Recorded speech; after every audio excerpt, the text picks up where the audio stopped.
आपण पाहताय प्राध्यापक डॉक्टर मच्छिंद्र सत्य यांचे लोकसंवाद न्यूज. सत्य जे तुमच्या समोर.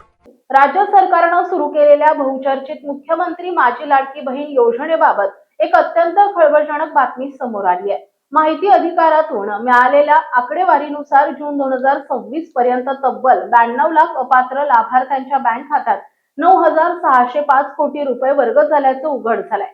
या खुलाशामुळे संपूर्ण राजकीय वर्तुळात आणि प्रशासनामध्ये मोठी खळबळ उडाली आहे.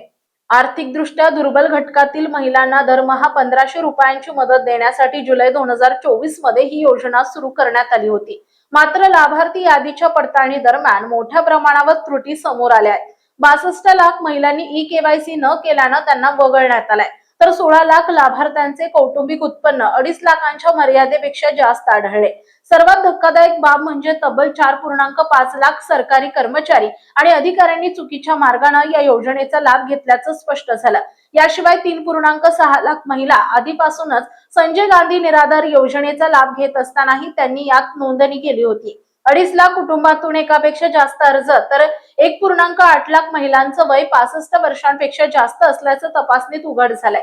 गेल्या 24 महिन्यात सरकारनं या योजनेवर एकूण 76,261 कोटी रुपये खर्च केले असून अपात्र लाभार्थ्यांमुळे राज्याच्या तिजोरीवर मोठा अतिरिक्त ताण पडलाय.